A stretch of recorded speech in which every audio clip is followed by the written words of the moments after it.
مثل هلا صار لنا شارع سرابيس الجديدة خلف فاروق داود كان متضرر كليا، رممنا هذا الشارع، وهلا بلشنا بشارع عبور الأطفال عم نشتغل بهذا الشارع، وحتى كان في مشاكل المياه والكولابات لغينا كل الكولابات وسوينا خط رئيسي مددناهم من جديد بطول 100 متر، وإنشاء 5 كولابات جديدة بهالمنطقة هي لتنحل مشكلة الشعب من ناحية المياه والمياه، وذات مشكلة الكهرباء حاليا عم نشتغل فيها. خلال الشهر الماضي 4 ترانسات بحي الشرقي وشارع الزهور الغربي شغلوهم حطوهم بالخدمة. هلا وضع الكهرباء كثير تحسن بعد ما شغلنا ال4 ترانسات، وصار توزيع الشبكات بشكل متوازن، يعني ما ضل أعطال مثل أولي لا مشاكل، فقط فترة تقنين.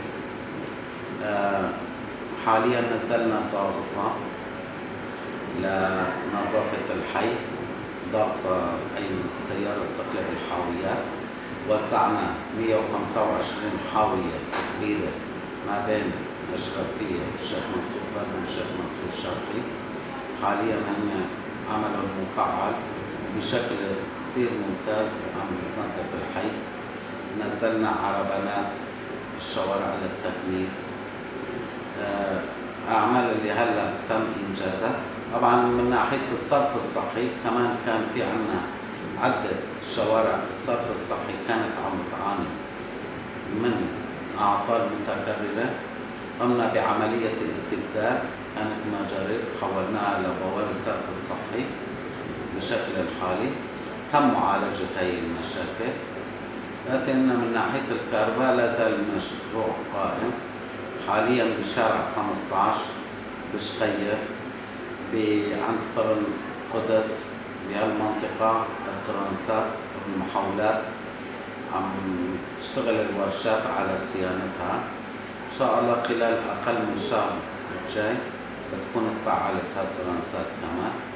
يعني مشكلة الكهرباء تقريبا حاليا 40% مغطي الشيخ منصور، مع تفعيل هالمحولات الجديدة تصير شي 70% بتنتهي مشكلة الكهرباء بالمنطقة، يعني 70% المنطقة بتتغذى بالكهرباء. هاي المشاريع اللي هلا عم نكون فيها. كمان قمنا بمشروع لا زال مستمر، حملة تنظيف البيوت الأبنية اللي كانت متضررة نتائج القصف أو قذائف الإرهابيين. الأنقاض عم تنشال بشكل يومي والبيوت عم تتنظف. حاليا وصلنا ما يقارب 600 بيت تم تنظيفهم، وفي عنا كمان حملة السلام الإنشائية.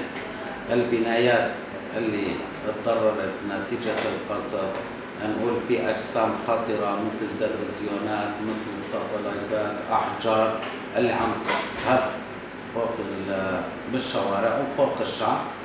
حاليا عنا جروب مهمتها عم بتقوم بإزالة هالأجسام الخطرة. طبعا هن مبلشين من أشرفية، كونه أشرفية أكثر منطقة تعرضت للقصف من جميع الأطراف.